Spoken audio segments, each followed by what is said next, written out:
investigation of Russian influence in the 2016 election. But don't let me put words in your mouth. If I may, allow me to quote from the mouths of the people who conducted the hearing.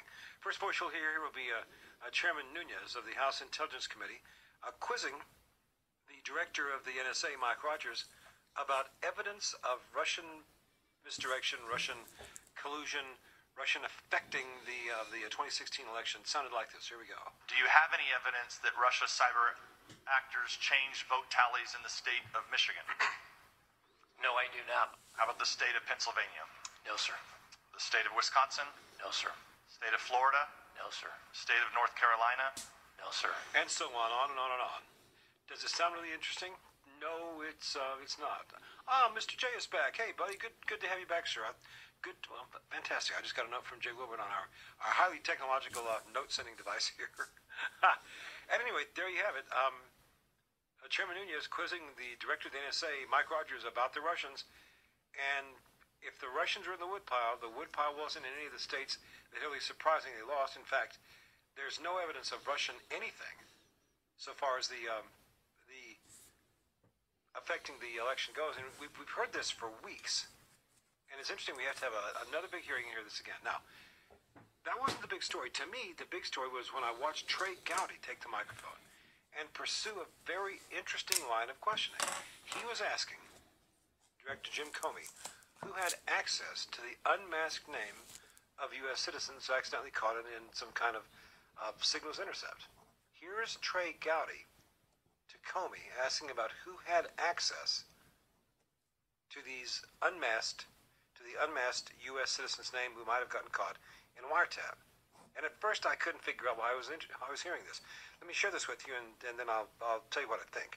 Anyway, the first voice here will be Trey Gowdy. The second voice will be Jim Comey, Director, FBI. Would Director Brennan have access to an unmasked U.S. citizen's name? In some circumstances, yes.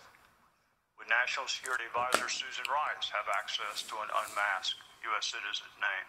I think yes, in general, and any other national security advisor would.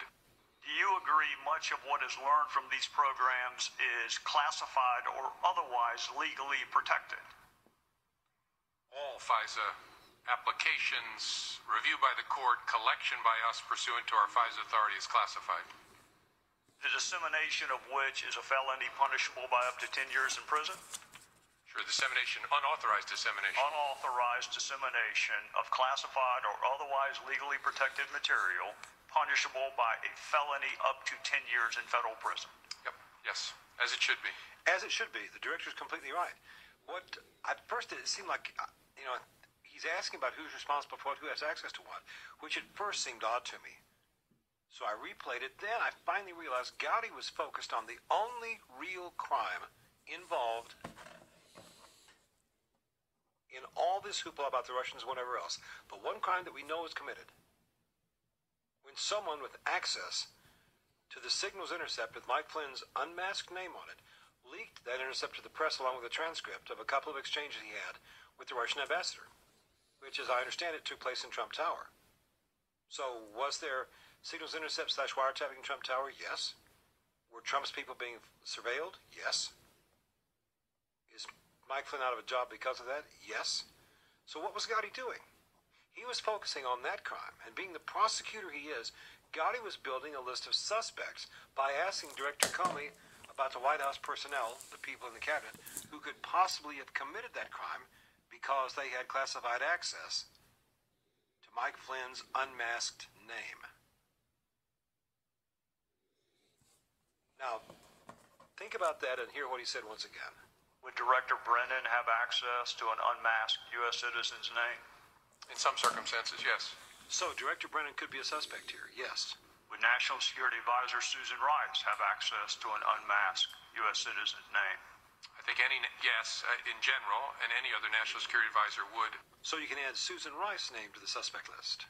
Do you agree much of what is learned from these programs is classified or otherwise legally protected? In other words, is it completely off limits to leak this stuff? All FISA applications, review by the court, collection by us pursuant to our FISA authority is classified. the dissemination of which is a felony punishable by up to 10 years in prison? Sure, dissemination, unauthorized dissemination. Unauthorized dissemination of classified or otherwise legally protected material punishable by a felony up to 10 years in federal prison. Yep, yes, as it should be. You see, being the prosecutor he is, Gowdy was building a list of suspects by asking Comey about the White House personnel who could possibly have committed this crime. Why? Because they had classified access to Mike Flynn's unmasked name. He is developing a list of suspects here. And then, interestingly enough, he asked Comey if this particular crime that we know was committed, that he's building a list of suspects for, is going to be investigated by the FBI. So the FBI had already announced that they had permission from the Justice Department to say that while they're investigating possible Russian collusion in the election and Trump and all this other stuff. But Gowdy was smart enough to realize that the real crime here, one we know was committed. The FBI is out there running around seeing if something might possibly have happened, which is kind of like looking for Bigfoot. So Gowdy asked Comey if the crime that we know was committed is going to be investigated by the FBI, and listen to the answer we got.